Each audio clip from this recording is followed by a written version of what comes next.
अधिकार बंदूक की नली से नहीं, विधि का सम्मान करने से प्राप्त होते हैं। साथियों, मध्य प्रदेश में नक्सलवाद को समाप्त करने का अभियान चल रहा है। केंद्र सरकार के द्वारा 2026 तक नक्सलवाद को भारत से मुक्त करने का भी कार्यक्रम चल रहा है। ऐसे में मध्य प्रदेश को एक अच्छी खुशखबरी भी सुनने को मिली जब एक महिला नक्सली के द्वारा मध्य प्रदेश में आत्मसमर्पण किया गया। साथियों, 1992 के बाद पहली बार किसी महिला नक्सली ने 1992 के बाद मध्य प्रदेश में आत्मसमर्पण किया है, तो ये मध्य प्रदेश के लिए बड़ी अच्छी भी खबर है। साथियों, आज हम आपके लिए लेकर आए हैं उसी विषय से जुड़ी हुई एक महत्वपूर्ण नीति जो वर्तमान में चर्चाओं में भी है। इस नीति का हमारे एमपीपीएससी से भी संबंध है, प्री से है, मेंस से है और बाकी सारी अन्य परीक्षाएं जो व्यापम के द्वारा आयोजित होती है उनसे भी इसका संबंध है। तो आइए हम पढ़ते हैं कि कैसे किसी नक्सली को आत्मसमर्पण करवाया जाता है और आत्मसमर्पण करने के बाद उस नक्सली को क्या क्या शर्तों का पालन करना होता है और उसके बाद में उसे आत्मसमर्पण की जो है वो अनुमति मिलती है, और साथ ही साथ में आत्मसमर्पण के बाद क्या क्या प्रावधान उसके लिए किए जाते हैं आर्थिक रूप से और उसे समाज की मुख्य धारा में लाने हेतु। साथियों, मध्य प्रदेश नक्सली आत्मसमर्पण पुनर्वास सह राहत नीति 2023 को मध्य प्रदेश ने लागू किया है। साथियों, इस नीति को 2023 की इस नीति को अगस्त 2023 में अधिसूचित किया गया। साथियों, इस नीति ने 1997 की नीति का स्थान लिया है, यानी कि इस नीति के द्वारा 1997 की नक्सल पुनर्वास राहत नीति का स्थान लिया गया। साथियों, इस नीति का जो उद्देश्य है वो नक्सलवादियों का पुनर्वास और उन्हें समाज की मुख्य धारा में लाना है। अब साथियों, किसी भी नक्सली के द्वारा अगर आत्मसमर्पण किया जाता है तो उसकी क्या शर्तें हैं, यह भी हमें यहां पर समझना चाहिए जो इस नीति में बताया गया है। पुनर्वास चाहने वाले को निम्नलिखित आवश्यकताओं को पूरा करना होगा। कोई भी व्यक्ति अगर पुनर्वास चाहता है तो उसे निम्नलिखित आवश्यकताओं को पूरा करना होगा। पहला है साथियों, इस नीति में किए गए आपराधिक कृत्यों को स्वीकारना होगा। वो व्यक्ति अपने द्वारा किए गए सभी आपराधिक कृत्यों को स्वीकारे, यह इस नीति में कहा गया है। दूसरा है साथियों, हथियारों, धन और कुरियर के स्रोतों का खुलासा भी करना होगा। जो भी व्यक्ति आत्मसमर्पण करता है उसे हथियारों का, धन का और धन के अन्य स्रोतों का खुलासा करना अनिवार्य होगा। तीसरा है, अपने सहयोगियों और अन्य कार्यकर्ताओं की वास्तविक पहचान का भी खुलासा करना है। यह इस नीति में जो है वह कुछ प्रावधान या कुछ बातें बताई गई है। अगला है साथियों, कैसे किसी भी व्यक्ति को आत्मसमर्पण करने के लिए प्रेरित किया जाता है या आत्मसमर्पण को स्वीकारना है या नहीं स्वीकारना है, इसके लिए भी राज्य स्तरीय जांच समिति जो होती है उसकी भी यहां पर हमने चर्चा की है। राज्य स्तरीय जांच समिति, साथियों, एक राज्य स्तरीय जांच समिति 30 दिनों के भीतर यह तय करेंगी कि प्रत्येक आत्मसमर्पण प्रस्ताव को स्वीकार करना है या अस्वीकार करना है। राज्य स्तरीय जांच समिति जो होगी वह तय करेंगी कि प्रत्येक आत्मसमर्पण प्रस्ताव को स्वीकार करना है या उसे अस्वीकार करना है, तो राज्य स्तरीय जांच समिति होगी। साथ ही साथ जिला स्तरीय समिति भी यहां पर गठित होती है। अगला है साथियों, अगर कोई व्यक्ति आत्मसमर्पण कर देता है, कोई नक्सली आत्मसमर्पण कर देता है, तो आत्मसमर्पण के बाद उसे जो है वो क्या लाभ मिलते हैं या उसका क्या प्रभाव होता है। साथियों, हम यहां पर लेकर आए हैं वित्तीय लाभ और प्रोत्साहन राशि। साथियों, अगर कोई भी नक्सली आत्मसमर्पण करता है तो आत्मसमर्पणकर्ता द्वारा एलएमजी, जीपीएमजी, आरपीजी, स्नाइपर राइफल, इनके सामान, अन्य हथियार जमा कराने पर प्रति हथियार उसे 4.5 लाख रुपए की अनुग्रह राशि प्रदान की जाएंगी। अगर किसी नक्सली के द्वारा एलएमजी, जीपीएमजी, आरपीजी, स्नाइपर राइफल जो होती है, इन सामानों को अगर वह जमा करता है तो प्रति हथियार 4.5 लाख रुपए की अनुग्रह राशि जो है वह उपलब्ध करवाई जाएंगी।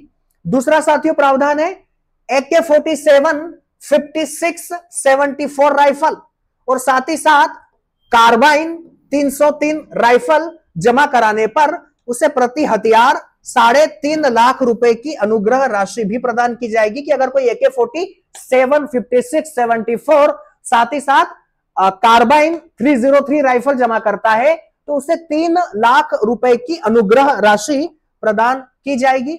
अगला है साथियों, अगर किसी नक्सली के द्वारा आत्मसमर्पण करने के दौरान वह नक्सली रॉकेट, ग्रेनेड और हैंड ग्रेनेड जैसे सामानों को पुलिस के सामने समर्पित करता है तो उसे 2000 रुपए की अनुग्रह राशि यहां पर प्रदान की जाएंगी। तो रॉकेट हुआ, ग्रेनेड हुआ, हैंड ग्रेनेड हुआ या स्टिक ग्रेनेड हुआ, आईईडी, इलेक्ट्रॉनिक डेटोनेटर और अन्य डेटोनेटर जो होते हैं उन्हें अगर वह जमा करता है तो प्रति नग हर एक के लिए 2000 रुपए की अनुग्रह राशि भी यहां पर दी जाएंगी। साथियों, अगर किसी नक्सली के द्वारा पिस्टल को जो है वह जमा करवाया जाता है, कोई अगर पिस्टल या रिवॉल्वर जमा करता है तो प्रति हथियार 20,000 रुपए जो है वह अनुग्रह राशि के रूप में उपलब्ध करवाए जाएंगे। अगर किसी नक्सली के द्वारा पिस्टल या रिवॉल्वर जो है वह जमा करवाया जाता है तो उसे प्रति नग जो है वह 20,000 रुपए उपलब्ध करवाए जाएंगे। अगला है साथियों, यहां पर राहत और पुनर्वास की बात कही गई है। तो पुनर्वास का अर्थ होता है यहां पर उसके जीवन को पुनः समाज की मुख्य धारा में लाना। तो अगर किसी नक्सलवादी के द्वारा ये कार्य किए जाते हैं तो उसे घर बनाने के लिए 1.5 लाख रुपए की सहायता भी उपलब्ध करवाई जाएगी। इस नीति में यह प्रावधान है कि वह नक्सली अगर समाज की मुख्य धारा में पुनः आना चाहता है तो घर बनाने के लिए 1.5 लाख रुपए की सहायता राज्य सरकार की यह नीति उपलब्ध करवाती है। अगला है साथियों, विवाह करने का इच्छुक है अगर कोई नक्सली महिला है या कोई नक्सली पुरुष है, वह विवाह करने का इच्छुक है तो उसको जो है वह राज्य सरकार के द्वारा प्रोत्साहन राशि के रूप में 50,000 रुपए दिए जाएंगे। 50,000 रुपए जो है वह प्रोत्साहन राशि के रूप में उपलब्ध करवाया जाएगा, चाहे कोई महिला हो या पुरुष नक्सली हो। अगला है साथियों, आत्मसमर्पणकर्ता को अचल संपत्ति, जमीन इत्यादि क्रय करने के लिए 20 लाख रुपए का अनुदान भी दिया जाएगा।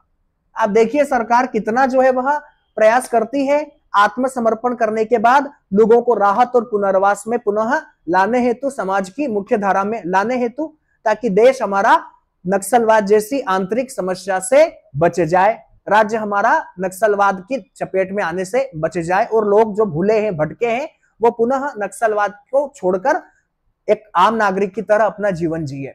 तो आत्मसमर्पण को करने वाले व्यक्ति की अचल संपत्ति, जमीन इत्यादि खरीदने के लिए 20 लाख रुपए का अनुदान भी जो है वह प्रदान करने का इस नीति में प्रावधान है। अगर कोई आत्मसमर्पण करने वाला नक्सली अपनी रुचि के अनुसार कोई व्यवसाय करना चाहता है तो उसको उस व्यावसायिक प्रशिक्षण के लिए भी 1.5 लाख रुपए का भुगतान किया जाएगा।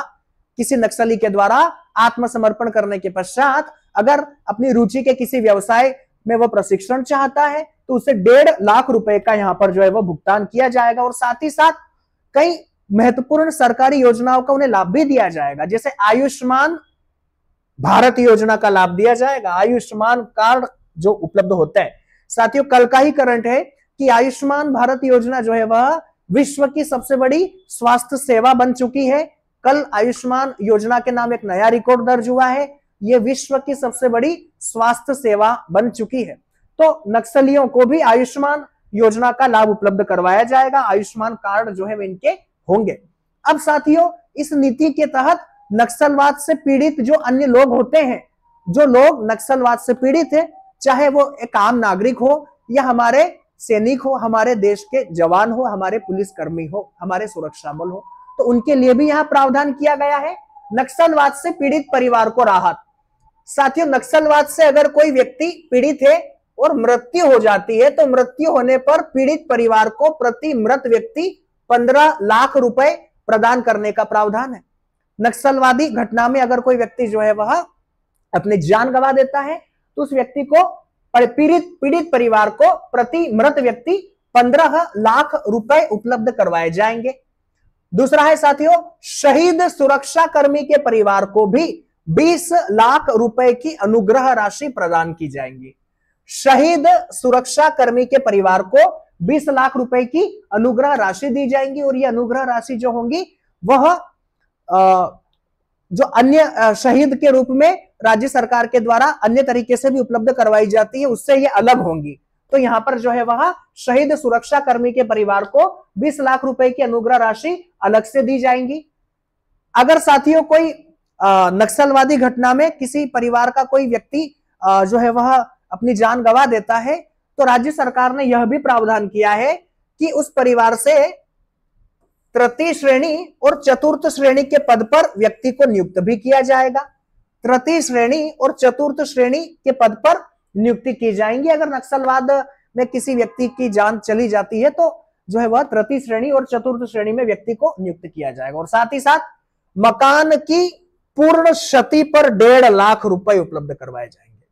साथियों, मकान की पूर्ण क्षति अगर होती है तो 1.5 लाख रुपए जो है वह पीड़ित परिवार को उपलब्ध करवाए जाएंगे। तो यह इस नीति में प्रावधान किया गया था। साथियों, मध्य प्रदेश सरकार ने तो वाकई में बहुत शानदार नीति बनाई है और उसके परिणाम भी राज्य सरकार को मिल रहे हैं। साथ ही साथ बालाघाट में भी मध्य प्रदेश की वर्तमान सरकार ने एक और बेहतर कार्यक्रम चलाया है, जहां पर बालाघाट और अन्य मध्य प्रदेश के जो सर्वाधिक नक्सल प्रभावित जिले हैं वहां पर विशेष रूप से 800 से अधिक जो है वह पुलिस बलों को नियुक्त किया जाएगा और उनके लिए परीक्षा की जो प्रक्रिया है उसे बहुत सरल बनाया गया है, ताकि ज्यादा से ज्यादा नक्सल प्रभावित क्षेत्र के लोग जो है वह पुलिस की सेवा में जा पाए। तो उनके लिए केवल 5वीं और 8वीं को अनिवार्य किया गया है और साथ ही साथ उनके लिए फिजिकल की व्यवस्था होगी, फिजिकल पास करें और मेरिट के आधार पर उनको नियुक्त किया जाएगा पुलिस की सेवा में। 25,000 रुपए महीना उनको जो है वह उपलब्ध भी करवाया जाएगा। तो यह भी वर्तमान सरकार के द्वारा एक नया प्रयास किया गया है। साथियों, नक्सलवाद जैसी जो घटना है या नक्सलवादी जैसी जो गतिविधियां होती है, कहने के लिए लोग जो है वह लोकतंत्र की बात करते हैं कि हमें अधिकार चाहिए, परंतु वास्तविकता में आपने देखा होगा कि नक्सलवाद जो है वह एक तरह से आर्थिक संसाधनों का दोहन करने के लिए नक्सलियों या नक्सलवादियों के द्वारा इस तरह की गतिविधियां की जाती हैं। वो उनका जो कब्जा होता है वो नक्सलवाद के माध्यम से नक्सलवाद के नाम पर आर्थिक संसाधनों का दोहन करना है। और जो सीधे साधे लोग होते हैं, विशेष रूप से जो है वह अशिक्षित लोग होते हैं या जिनको आर्थिक रूप से संसाधनों की, पैसों की जरूरत होती है, उनको इस तरह के जो लोग हैं जिनके लिए आर्थिक संसाधनों का दोहन करना है, वो ऐसे लोगों को गुमराह करते हैं और उन्हें नक्सली बना देते हैं। नक्सली बनाकर उनका जीवन जो है वो बर्बाद कर दिया जाता है। लेकिन जो व्यक्ति बाद में समझ जाता है तो वह पुनः मुख्य धारा में प्रवेश कर जाता है। तो इस तरह से, क्योंकि आपने देखा होगा कि नक्सली घटनाएं गोवा में क्यों नहीं होती है, जहां पर जो है वह आर्थिक संसाधन अधिक है, वहीं पर नक्सलवाद आपको नजर आता है। जहां पर आर्थिक संसाधन या प्राकृतिक संसाधन बड़ी मात्रा में है, हम गोवा में कोई नक्सलवाद क्यों नहीं देख पाते। तो ये एक तरह से लोकतंत्र के नाम पर या अपने अधिकारों के नाम पर एक ऐसी विचारधारा है जो बात लोकतंत्र की करती है, अधिकारों की करती है, समानता की करती है, परंतु हकीकत में कुछ और ही जो है वो नजर आता है, जहां पर कानून का उल्लंघन होता है, विधि का उल्लंघन होता है, देश के जवानों की या सुरक्षा बलों की हत्या कर दी जाती है, लोकतंत्र पर भरोसा नहीं होता। तो ऐसी गतिविधियों का राष्ट्र में या राज्य में कभी स्थान नहीं होना चाहिए।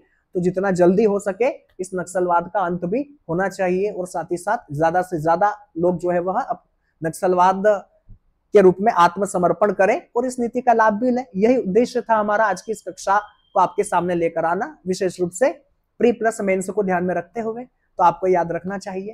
क्लास को यही समाप्त करते हैं, कल आएंगे मध्य प्रदेश के नए करंट अफेयर्स के साथ। तो धन्यवाद।